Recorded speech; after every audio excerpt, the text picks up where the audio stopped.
Malam itu, saat embun belum sempat turun dan angin masih berputar pelan di balik pegunungan, sesuatu yang ganjil mulai terasa di udara. Namun tak ada yang menyadari bahwa malam itu akan menjadi malam terpanjang dalam hidup seorang penjaga penginapan bernama Damar. Baru seminggu Damar bekerja di penginapan kecil yang terletak di lereng barat sebuah pegunungan tua. Penginapan itu tak terlalu besar, hanya 2 lantai, dengan 8 kamar untuk tamu. Meski usianya masih tergolong muda, bangunan itu sudah berdiri lebih dari 2 dekade dan konon dibangun di atas bekas jalur kolonial. Letaknya yang terpencil membuatnya lebih sering menjadi persinggahan bagi para pendaki, pengemudi, atau wisatawan yang kelelahan di perjalanan.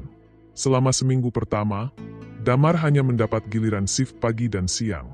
Ia belajar mencatat buku tamu, merapikan kamar, membersihkan lobi, dan menyeduh teh bagi tamu yang datang.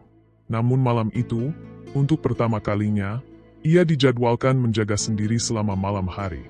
Rekan kerjanya, Pak Eko, memberinya kunci cadangan, buku tamu, dan sebuah senter kepala. Kalau ada tamu malam-malam, catat saja. Biasanya sih sepi, ujar Pak Eko sambil menepuk bahunya. Damar menyanggupi. Ia mengira malam itu akan tenang.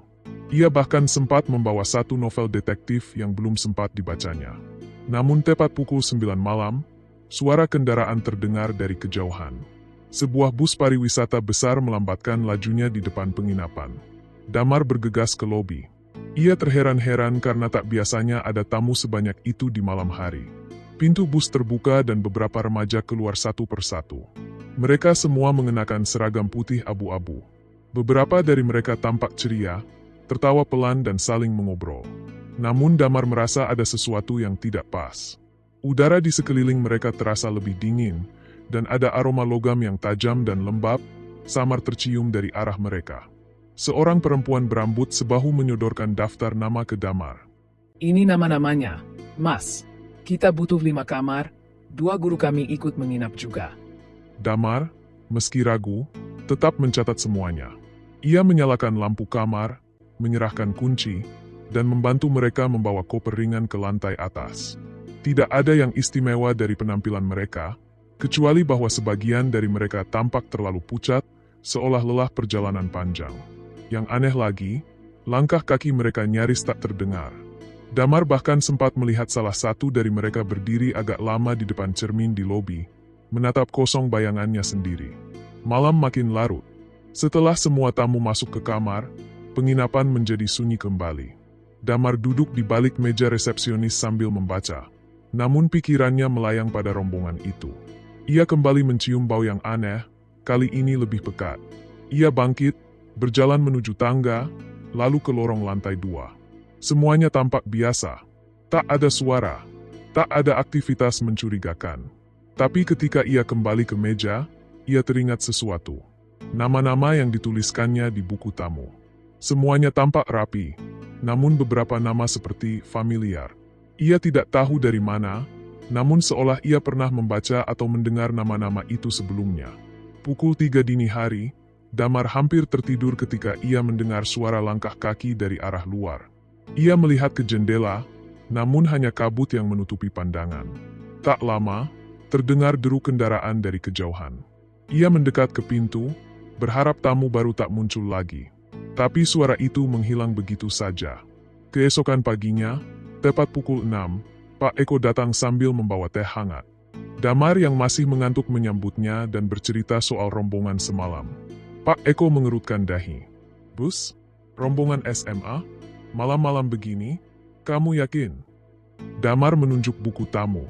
Nama-nama itu masih tertulis jelas di sana, dengan tulisan tangannya sendiri. Pak Eko membaca satu persatu, lalu wajahnya berubah pucat.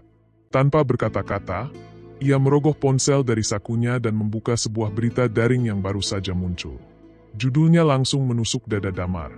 Insiden tragis di Jalan Menanjak, rombongan siswa SMA dan 2 guru menjadi korban. Lokasinya, tikungan menanjak, hanya 3 km dari penginapan tempat Damar berjaga semalam. Ia membaca nama-nama korban yang telah diidentifikasi. Semuanya cocok dengan nama yang ia tulis malam tadi. Nama-nama yang ia dengar langsung dari mulut para tamu. termasuk 2 orang guru yang disebut. Tubuh Damar membeku. Tangannya gemetar saat ia menunjuk ke lantai 2. Mereka di atas. Pak Eko menatapnya lama, lalu menggeleng pelan. Tidak ada siapa-siapa di atas. Penginapan ini kosong semalam. Tak ada bus, tak ada tamu. Aku datang pagi ini dan semua kunci kamar masih ada di gantungan.